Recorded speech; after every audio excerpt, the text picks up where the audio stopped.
오늘 동아일보에서 큰 보도를 하나 했습니다. 동아일보 보도를 여러분에게 공개하도록 하겠습니다.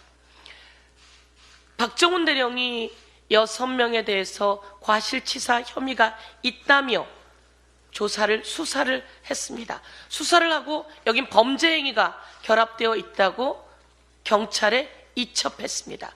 경찰에 이첩한 그날 다시 이종석 국방부 장관 등은 그 이첩한 수사 내용을 다시 회수해 왔습니다. 이 과정에는 대통령의 격려가 있다고 했습니다.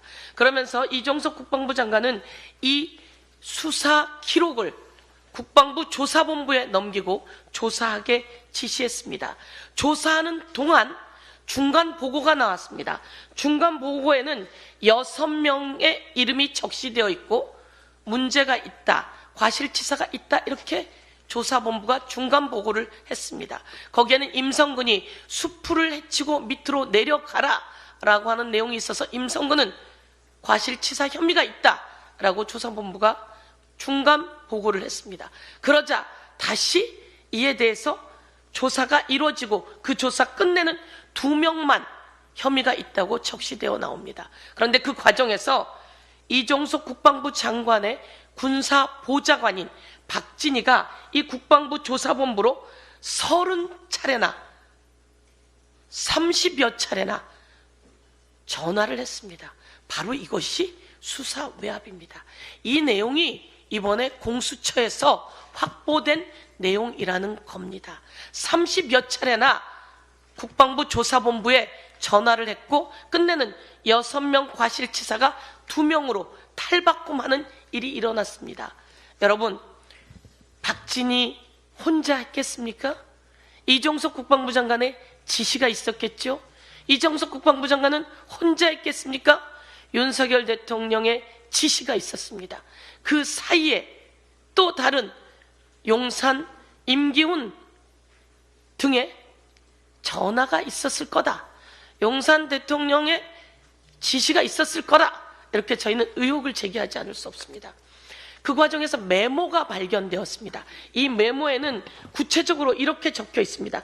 직접적인 책임 관계가 드러나는 대대장 2명에 대해서만 특정의 경찰에 이첩하라 라고 하는 지시를 받았다고 메모가 발견되었습니다. 이렇게 지시하는 내용의 메모가 발견되었습니다. 그 메모가 이번에 발견되었다는 걸 다시 한번 말씀드리면서 그 국방부 조사 관계자들의 이야기를 여러분께 알려드리겠습니다. 최상변 순직 사건 조사 과정에서 국방부 수뇌부에 개입이 있었다라고 하는 진술을 받아내었습니다.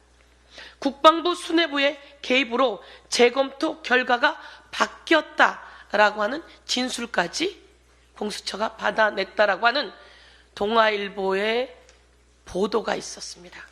이 보도를 중심으로 대통령실의 전화, 대통령의 경로, 그리고 이종석 국방부 장관의 불법 행위를 국민 앞에 낱낱이 고발합니다.